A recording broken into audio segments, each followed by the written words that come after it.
Happy evening all of you. I am professor Anant Kumar दास।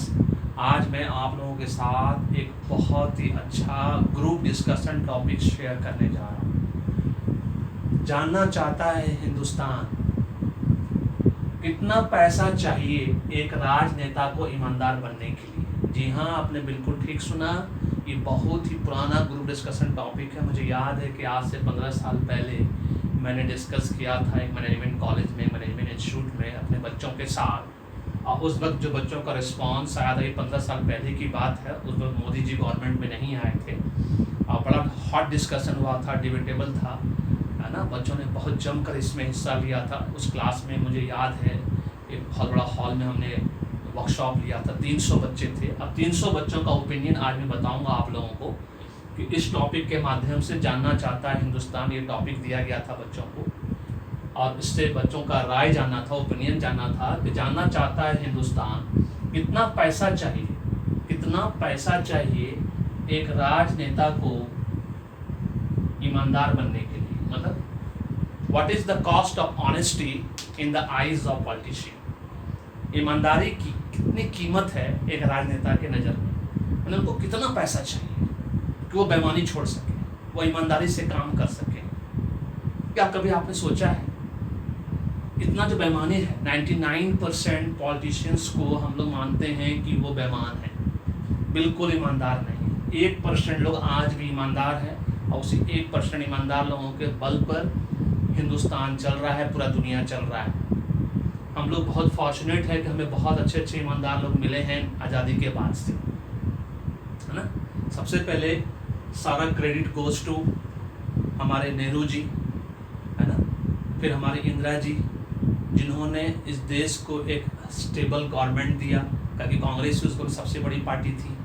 उनके contribution को कभी नहीं भुलाया जा सकता। एक बात हमेशा याद रखिए कि जिस व्यक्ति ने भी आपको समय पे, सही समय पे सहायता की हो और आपको मदद की हो, उसके कंट्रीब्यूशन को कभी नहीं भुलाना चाहिए। और ये दोनों ही काम नेहरू जी, इंदिरा जी ने किया, इसलिए उनके कंट्रीब्यूशन को कभी नहीं भुलाया जा सकता।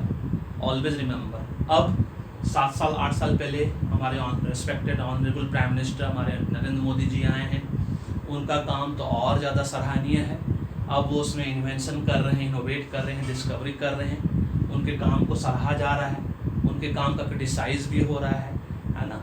अब इस सिनारियो में, इस सिचुएशन में अगर आपसे ये पूछा जाए कि what is the cost of honesty in the eyes of politician, एक राजनेता के नज़र में ईमानदारी की क्या कीमत है। आपके सामने सारा पोस्ट लिखा हुआ है, प्रेसिडेंट लिखा हुआ है, गवर्नर लिखा हुआ है, प्राइम मिनिस्टर का लिखा हुआ है, चीफ कैबिनेट मिनिस्टर का लिखा हुआ है, चीफ मिनिस्टर का लिखा हुआ है, MP, MLA, MLC and others. ये टॉपिक जैसा कि मैंने कहा आपको 15 साल पहले मैंने डिस्कस किया था मैनेजमेंट इंस्टीट्यूट में। बच्चों के साथ 300 बच्चे थे उस क्लास में, वह वर्कशॉप ले रहा था। उसमें मैंने ये ग्रुप डिस्कशन टॉपिक डाला था बच्चों के सामने कि जानना चाहता है हिंदुस्तान कितना पैसा चाहिए एक राजनेता को ईमानदार बनने के लिए। सभी बच्चों का बहुत डिफरेंट ओपिनियन था। स्टार्टिंग के फर्स्ट 15-15 मिनट्स के डिस्कशन में कुछ बच्चों ने कहा कि सर उनको 10 करोड़ रुपए दे दिया जाए। कुछ बच्चों ने कहा 10 करोड़ में कुछ नहीं होगा सर, फिर बेईमानी शुरू हो जाएगी। का 50 करोड़ रुपए दे दिया जाए। बोला नहीं सर, वो भी नहीं होगा, क्योंकि एक 5 साल के टर्म में वो कितना कमाते हैं वो इम्पॉर्टेंट है। एक बच्चे ने कहा, मुझे बहुत अच्छा बात लगा उसका, हम लोग कितना कमाते होंगे। एक president, governor, prime minister, chief minister बेटा कितना कमाता होगा, मैंने बच्चों से पूछा। तो उस बच्चों ने कहा कि सर हमारे घर के बगल में एक पॉलिटिशियन है, मुझे याद आता है, वो बच्चों का नाम मुझे याद नहीं है, 15 साल पहले की बात है, उस बच्चे का नाम याद नहीं, लेकिन उसने बड़ा अच्छा एक वैलिड रीज़न दिया था कि सर मुझे, जैसा कि मैंने एनालिसिस किया है, मैंने इंटरप्रिटेशन किया है कि बड़े पोस्ट पे जितना भी लोग हैं, पूरे 5 साल के टेन्योर में उनका कमाई कम से कम 1000 करोड़ रुपया से 1000 करोड़ रुपया से 5000 करोड़ रुपया तक का होता है। 1000 करोड़ रुपया से लेके 5000 करोड़ रुपया तक का होता है। ये डिपेंड करता है कि आप कितने बड़े पोस्ट पे हैं। मैंने उनसे पूछा बच्चों से, तुम लोग क्या चाहते हो, 5000 करोड़ रुपया सभी लोगों को मिलना चाहिए जितने भी टॉप से लेके बॉटम तक हैं। बोला यस सर, मैं तो चाहता हूँ कि सभी लोगों को, जो भी जिस सिर्फ ये अदर कैटेगरी जो ब्लॉक लेवल पे हैं यहाँ पे या ग्राम पंचायत में, इनको कम से कम एज पर the post 10 crore to 100 crore के बीच में दे दिया जाना चाहिए 5 साल के लिए।